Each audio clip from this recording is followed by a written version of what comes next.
अमर चित्रक था। रणजीत सिंह। रणजीत सिंह भारतीय इतिहास के बड़े ही विलक्षण पुरुषों में से थे। पिता से उत्तराधिकार में उन्हें एक नन्ही सी रियासत मिली थी, मगर मृत्यु के समय उनका राज्य अविभाजित पंजाब, कश्मीर, लद्दाख, मुल्तान और अफगानिस्तान के विभिन्न भागों तक फैला हुआ था।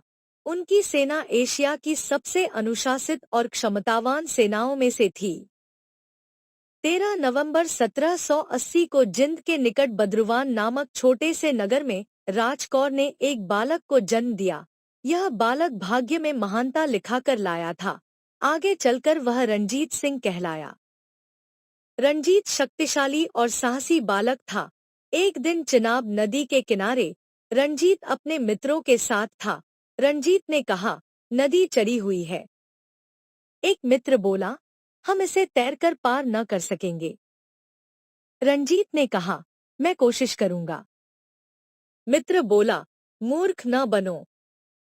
नदी की धारा वेगवती और प्रचंड थी, मगर रणजीत भी कम न था। मित्र बोले, वह पार कर गया। उन दिनों जब रणजीत अभी बहुत छोटा था, उसके बीमार होने पर वैद्य जी आए। रणजीत की मां ने पूछा, इसे क्या हुआ है वैद्यराज? वैद्य जी ने कहा, शायद चेचक है। बेचैनी भरे कई दिनों के बाद मां ने पूछा, बच तो जाएगा वैद्यराज?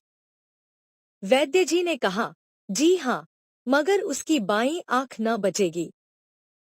रणजीत का सुगठित शरीर सब झेल गया। जल्दी ही वह पूर्ण स्वस्थ हो गया, पर एक आंख न रही। वह अभी 10 वर्ष का ही था कि उसे एक बड़ी सैनिक कार्यवाही का नेतृत्व करना पड़ा। मां ने कहा, तुम्हारे पिता अचानक बीमार पड़ गए हैं, तुम्हें उनकी सेना की कमान संभालनी पड़ेगी। एक बागी सरदार ने रणजीत के पिता का कुछ इलाका हड़प लिया था।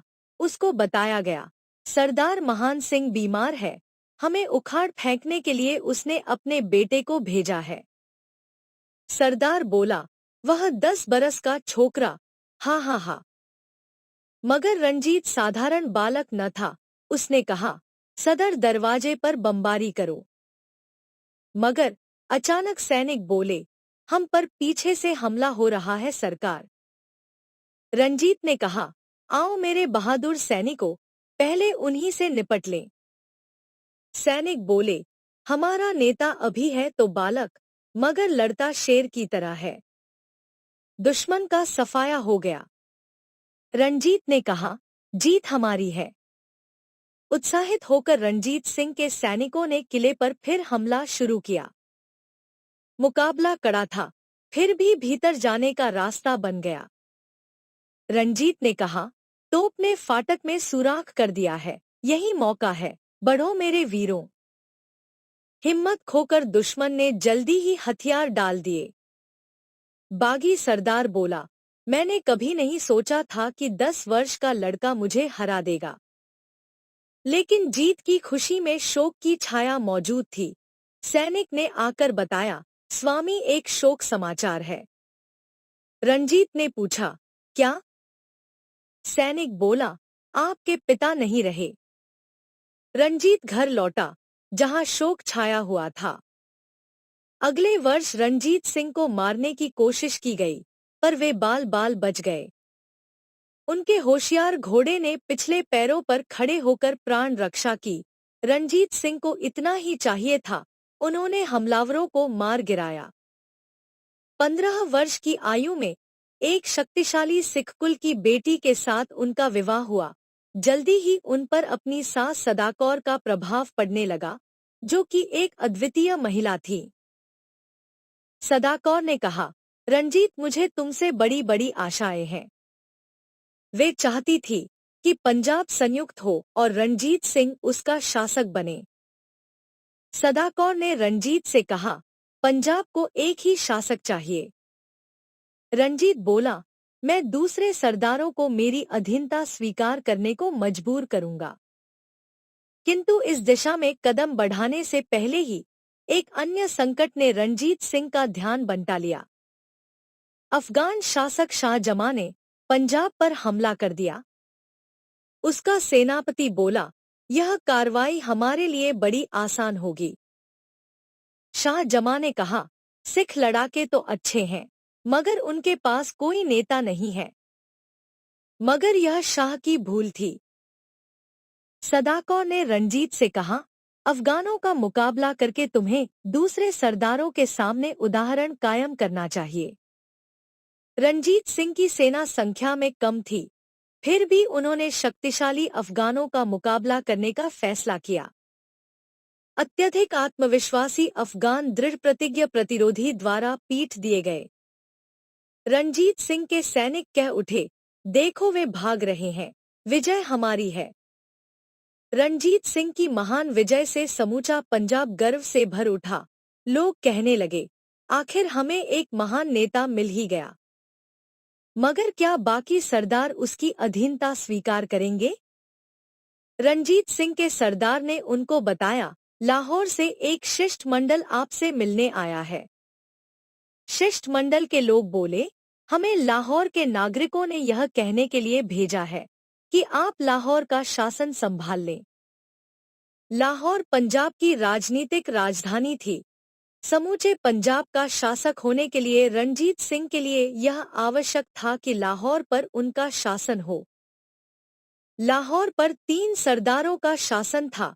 रंजीत सिंह के भाग्य से वे तीनों अय्याश थे और लोगों का उन पर से विश्वास उठ चुका था।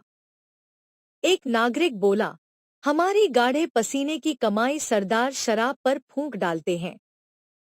दूसरे नागरिक ने कहा, मेरा ख्याल है कि एक शिष्टमंडल ने रंजीत सिंह से उन्हें खदेड़कर शासन संभाल लेने के लिए कहा है। लाहौर के लोगों के समर्थन से रंजीत सिंह ने वहां का शासन संभाल लिया। इसके बाद सबसे पहले उन्होंने बादशाही मस्जिद जाकर श्रद्धांजलि अर्पित की। एक मुसलमान सरदार बोला, सिख होते हुए भी रंजीत सिंह मुसलमानों का आदर करता है। दूसरा मुसलमान सरदार बोला, हाँ, अब उसकी सेना में बहुत से मुसलमान भी हैं।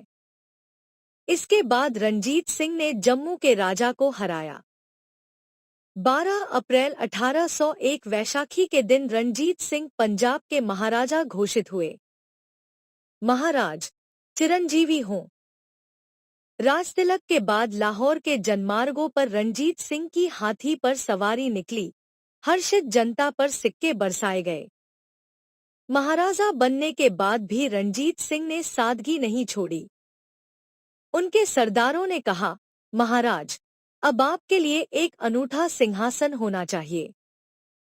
वे बोले, हरगिज नहीं। नए सिक्के ढले, मगर इन पर न रंजीत सिंह का नाम था न चित्र।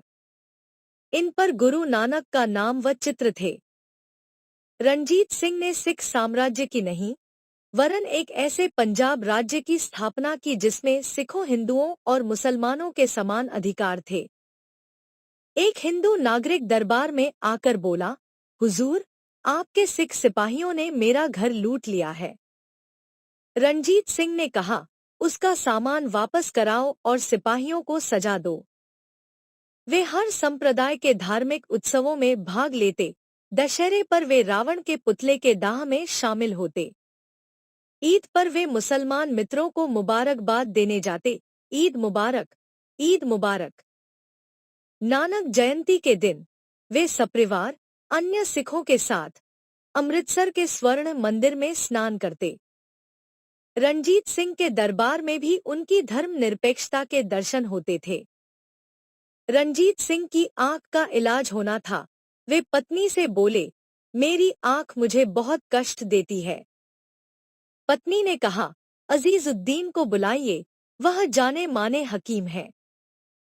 रंजीत सिंह के सेवकों ने जाकर अजीजुद्दीन से कहा, हकीम साहब, महाराज की इच्छा है कि आप उनका इलाज करें।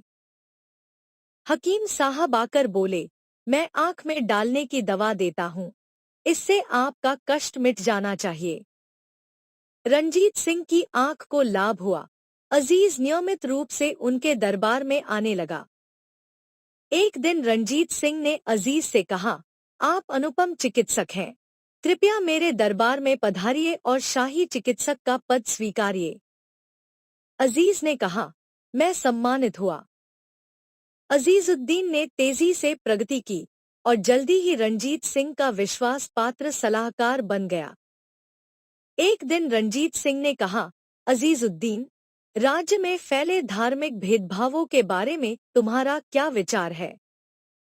अजीजुद्दीन बोला, मालिक, मैं तो नदी की तेज धारा में बह रहे आदमी की तरह हूँ। धरती की तरफ निगाह डालता हूँ तो मुझे नदी के दोनों पाट एक जैसे ही लगते हैं। रणजीत सिंह ने कहा, तुम सचमुच ज्ञानी पुरुष हो। आज से तुम फकीर अजीजुद्दीन कहलाओगे। होते होते फकीर अजीजुद्दीन रणजीत सिंह का विदेश मंत्री बन गया। रणजीत सिंह का एक वित्त मंत्री दीनानाथ नामक कश्मीरी हिंदू था। रणजीत सिंह ने दीनानाथ से कहा, मुझे सेना के लिए और धन चाहिए। दीनानाथ बोला, चिंता न करें, आपके शासन ने दुकानदारों और व्यापारियों को जो शांति और सुरक्षा प्रदान की है, उसके बदले वे राजकोष की पूर्ति में हाथ बटाएंगे। रणजीत सिंह का सबसे प्रसिद्ध सेनानायक हरि सिंह नलवा नामक सिख था, जिसने कई बार अफगानों को हराया था। वह हमेशा युद्ध भूमि में ही रहता। वह अपने सैनिकों का प्रेरणा स्रोत था और दुश्मनों के लिए काल। युद्ध भूमि में उसको देख दुश्मन कहते, यह तो हरि सिंह नलवा है, भागो, अब हम न जीतेंगे। रणजीत सिंह के सिपाहियों की हरि सिंह नलवा के प्रति कितनी भक्ति थी, यह मुल्तान पर कब्जे के दौरान स्पष्ट हो गया। तोपची ने कहा, तोप बेकार है, पहिया टूट गया है। हरि सिंह बोला, कैसा दुर्भाग्य, जब किले की दीवार में दरार होने ही वाली थी। हरि सिंह बोला, मरम्मत का वक्त नहीं है, हमें पीछे हटना पड़ेगा। तभी एक सैनिक बोला, रुकिए, मैं तोप को अपनी पीठ का सहारा दूंगा। और भी सैनिक बोल उठे, मैं भी। हरि सिंह बोला, मगर तुम सब मर जाओगे, तोप के पीछे से निकलने वाले शोले तुम्हें भून देंगे। सैनिक बोल उठे, ठीक है, मगर युद्ध तो जीत लिया जाएगा। एक एक करके वे अपने प्राणों की आहुति देते गए और सिखों की फतह हुई। दीवार में दरार पड़ते ही उत्सर्ग भावना से प्रेरित सिख तूफान की तरह किले में घुस पड़े। हरि सिंह बोला, आगे बढ़ो, फतह हमारी है। मुल्तान के बाद पेशावर और कश्मीर भी सिखों के अधिकार में आ गए। अफगानी परेशान होकर मशवरा कर रहे थे। एक अफगानी बोला, सिखों की फौज को कैसे हराया जाए? दूसरा अफगानी बोला, नलवा को मारकर। जमरूद की लड़ाई में अफगानों ने एक नई योजना अपनाई, 50 आदमी नलवा को घेर कर मार डालेंगे। योजना सफल रही, नलवा घिर गए। वे वीरतापूर्वक लड़े, लेकिन अंत में धराशायी हो गए। वह अपने सैनिकों से बोले, मेरा अंत निकट है, यह बात कोई जानने न पाए। लड़ाई जारी रहे। बिना नेता के सिख लड़ते रहे। आखिर महाराज आ गए। रणजीत सिंह को फतह मिली, मगर नलवा युद्ध में काम आ गए। रणजीत सिंह बोले, मेरा सबसे वफादार और राजभक्त योद्धा जाता रहा।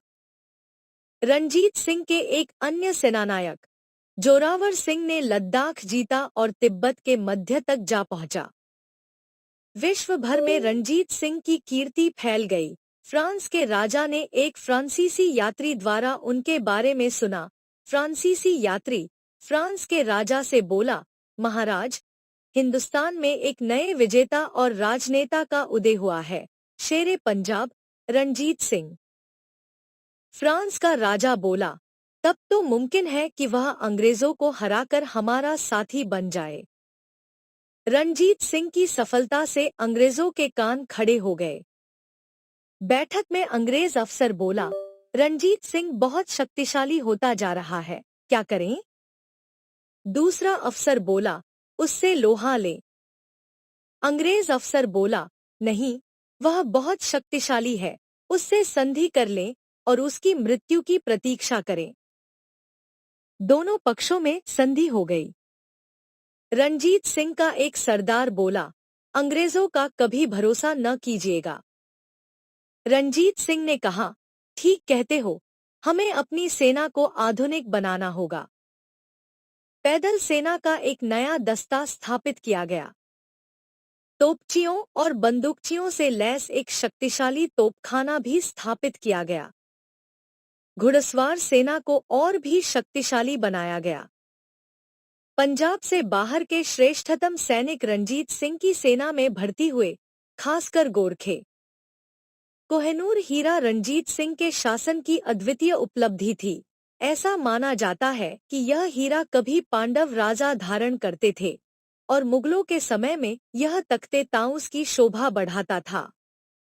नादिर शाह ने जब दिल्ली लूटी तब उसे साथ ले गया, मगर रंजीत सिंह ने जब कश्मीर जीता तब शाह शुजा इसे सिख राजा को सौंपने के लिए मजबूर हुआ।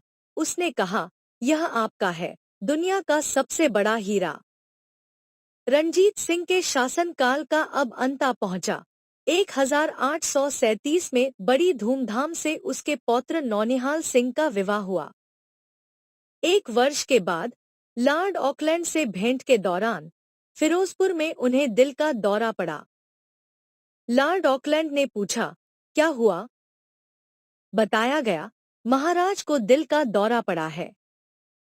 27 जून 1836 को रंजीत सिंह स्वर्गवासी हो गए।